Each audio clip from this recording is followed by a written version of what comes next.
안녕하십니까. 2020년 6월 3일 저병목 이펙트 시작하겠습니다. 민주당이 금태섭 전 의원을 징계했죠.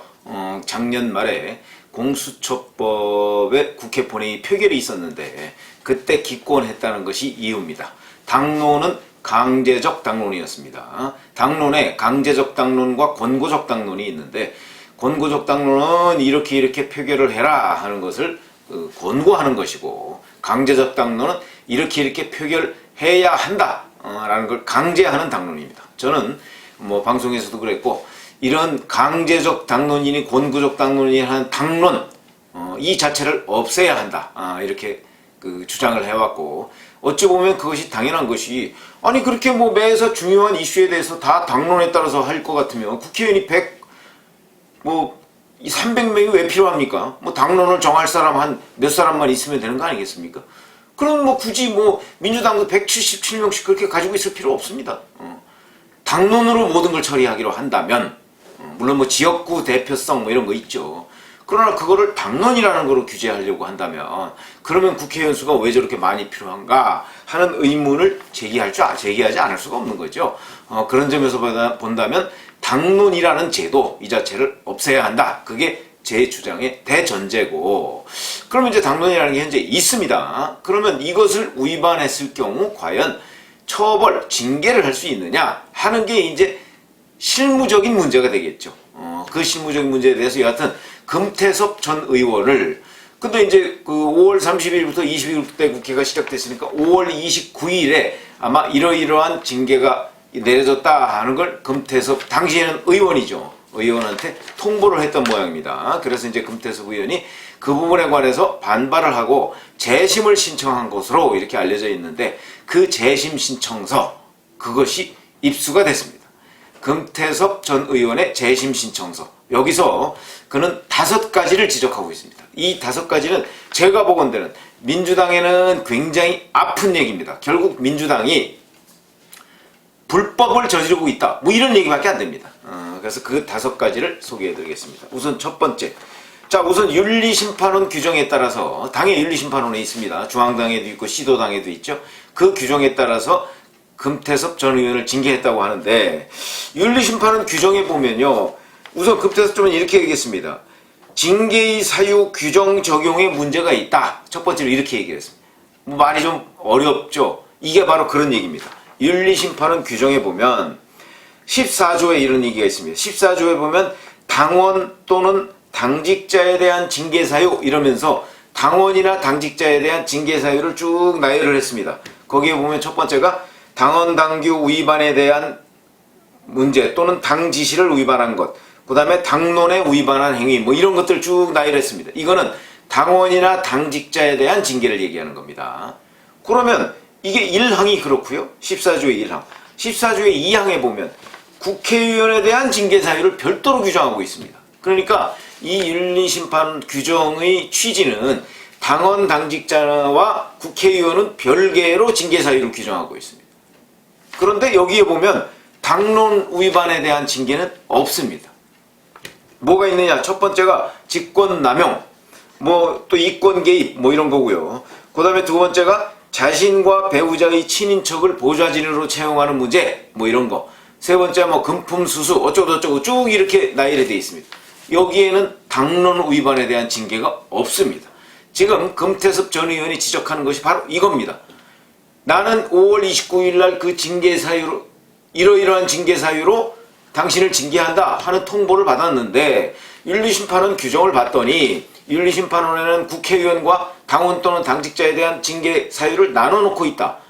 그런데 그 징계 사유, 나는 그 윤리심판원에서 결정한 결정문에 나는 직업이 국회의원으로 돼 있다.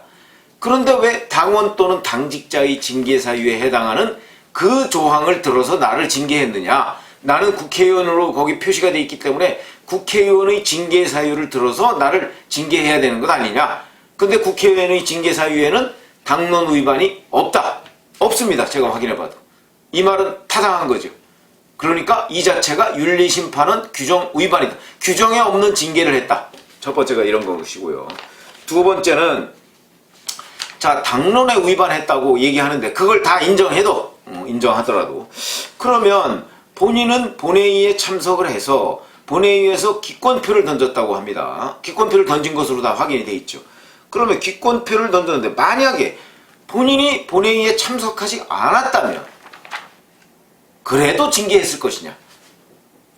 글쎄요. 그게 궁금하다. 이제 이렇게 얘기했습니다. 참석 안 했으면 징계하기가 어려운 거예요. 의사표시를 안 했습니다. 의사표시를 한 거에 대해서 징계를 해야 되는데 의사표시를 하지 않았다면 부작위에 대해서 징계를 하는 게 됩니다. 이런 거 있을 수 없죠. 부작위에 대한 징계는. 그렇게 생각을 하는데 이런 의문을 제기했습니다. 그러면서 재심을 청구했습니다. 그 다음에 또 세 번째.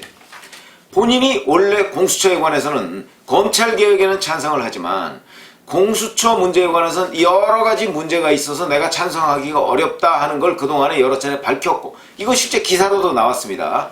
금태섭 의원의 소신 뭐 이런 식으로 해서 기사로도 나왔는데 자 기사로 나왔고 그러면서 공수처 표결이 있었던 그 시점에 원내대표는 이인영 원내대표였습니다. 그 이인영 원내대표한테 자기가 얘기를 했다 미리 얘기를 해서 나는 공수처는 이러저러한 문제. 근데 내가 반대한다고 했을 때 공수처법이 통과되지 않을 수도 있다. 그러면 내가 찬성하겠지만 그게 아니고 압도적인 찬성이 예상되는 그런 상황에서 내가 굳이 또 하나의 찬성표를 보탤 필요가 있느냐. 그러니까 나는 내 소신을 지키기 위해서 기권을 하겠다 하는 걸 이인영 원내대표와 상의를 했다. 이렇게 주장을 하는데 이해찬 대표는 그런 상의했다는 얘기는 들은 바 없다. 이런 식으로 하면서 징계를 강행했습니다.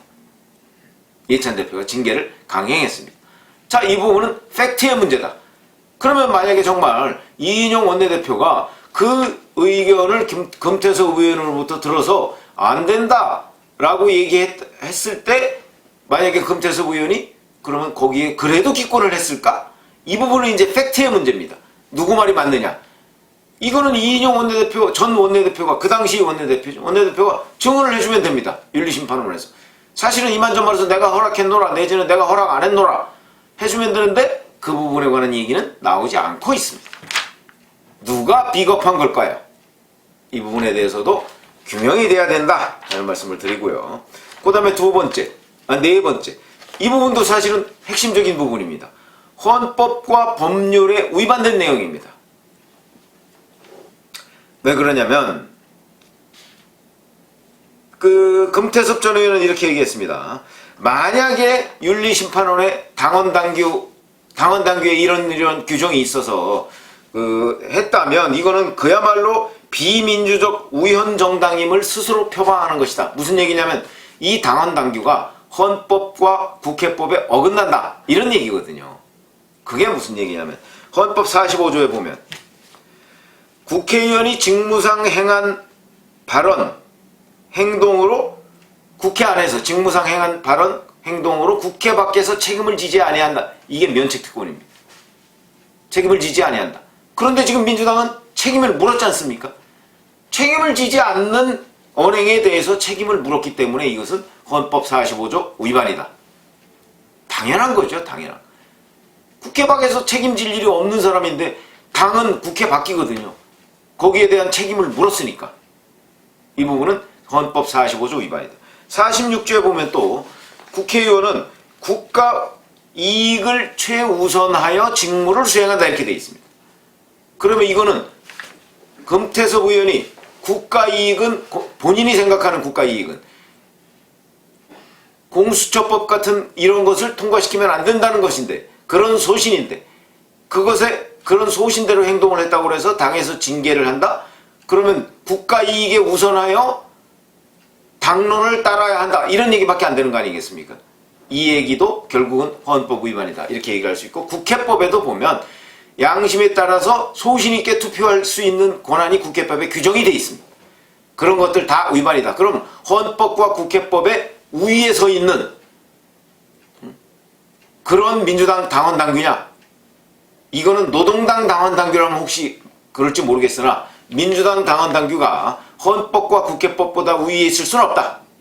그러니까 지금 금태섭 의원은 바로 이러이러한 조항이 정말 있고 이거를 적용해야 된다 이렇게 생각을 한다면 그거야말로 민주당이 비민주적 우연정당이다 이런 얘기다 하는 것이죠. 그 다음에 마지막으로 5번째, 이 민주당의 강령을 보면요, 당헌 당규도 있고 강령도 있습니다. 당헌 당규 또는 강령을 보면 이렇게 되어 있습니다. 민주당의 지향점이 나와 있죠. 국민의 일부가 아닌 모든 국민. 그 다음에 2번째, 획일화가 아닌 다양성을 반영한 정치. 3번째, 대결과 교착의 정치가 아니라 대화와 타협, 협치의 정치. 그 다음에 4번째, 정당의 민주주의를 실천하고 실질적 정책 논의를 추구하는 정당. 이런 식으로 강령에 규정이 되어 있습니다. 자, 여기에 보면 금태섭 의원의 그 어떤 당론 따르지 않았다 하는 점을 놓고 징계를 한 것은 무엇입니까? 국민 일부, 소위 문재인 대통령의 핵심 지지층이라고 볼 수 있는 문파, 그 다음에 획일화가 아닌 근데 획일화, 대결과 교착의 정치가 아닌이라고 했는데 대결과 교착의 정치, 그 다음에 정당 민주주의를 배반한 이런 행동입니다. 그러면 민주당이 강령에서 배척했던 그런 것의 표본이 바로 금태섭 전 의원 징계다. 자, 그러면 어떤 걸 따라야 되냐? 아니, 강령이 지향하는 바는 금태섭 전 의원 같은 사람을 징계하면 안 되는 게 바로 민주당 강령에 있는 겁니다. 이런 5가지 사유를 들어서 이제 본인의 징계가 부당하다 이렇게 지금 얘기를 해놨는데, 이 징계를 윤리심판원에서 이제 재심을 심사합니다. 그러니까 대개의 경우는 이 재심은 받아들여지지 않습니다. 그리고 이 재심에서 만약에 여기서 확정되면 또 최고위원회의에 가서 이제 다시 논의를 해서 거기서도 뒤집을 수는 있습니다. 민주당이 어떻게 할 것인지 그 부분은 저희가 뭐 여기서 뭐 그 이렇다 저렇다 얘기할 건 아니고요. 다만 금태섭 전 의원이 본인의 재심 신청서를 내면서 5가지 사유를 냈는데 그 5가지 사유의 하나하나가 민주당에는 굉장히 아픈 내용이 될 것이고, 그 다음에 거기에 규정된 헌법과 법률 위반, 당헌 당규 위반 이런 것들도 너무나 객관적으로 명백하기 때문에 사실 엊그제부터 민주당 소속이죠. 박용진 의원은 이 당헌 당규를 들고 나와서 금태섭 전 의원의 징계는 당헌 당규 위반이다 이런 얘기를 박용진 의원이 하고 있습니다. 실제. 그러니까 이것이, 근데 이거는 너무나 명백한 사실이거든요. 이 명백한 사실을 부정하려고 하는 이해찬 대표와 민주당, 물론 민주당 지도부로서는 당론에 위반된 국회의원을 징계하지 않을 수가 없을 것입니다. 왜 그러냐면 그럴 경우에 앞으로 당론을 정해놓았는데 거기에 대해서 만약에 의원들이 표결할 때 다 기권해버리거나 뭐 표결에 불참하거나 할 경우에는 당의 말빨이 먹히겠습니까? 그러나 그렇더라도 합법적으로 해야 됩니다. 당헌 당규나 헌법에 맞게. 그러려면 지금 당론 징계, 우선 당론 징계 자체가 헌법과 국회법과 그 다음에 당헌 당규에 맞지 않지 않습니까? 이거는 일치시켜서 그 최상위법은 헌법이고 그 다음 법이 국회법인데 그거에 맞게 일치시켜 놓고, 만약에 정말 이런 당론이나 뭐 다른 것들에 위반하는 국회의원들을 징계해야 된다고 생각을 한다면 그것은 별도의 다른 장치 또는 뭐 당원 자격 박탈을 하든가 뭐 이러저러한 방식으로 해야 되는 것이지, 지금과 같은 방식으로 윤리심판원의 규칙 이걸 가지고서 하는 것은 윤리심판은 규정을 정면 위반하는 것이다. 이러니까 바로 뭐야 민주당이 무슨 일당 독재야? 내지는 민주당이 전체주의 정당이야? 뭐 이런 비판이 나오는 것입니다. 이런 부분에 관해서 금태섭 전 의원이 낸 재심 징계 청구서 그 5가지 사유가 구구절절히 민주당에는 굉장히 아픈 지적이 될 것이다. 이런 말씀을 드립니다. 감사합니다.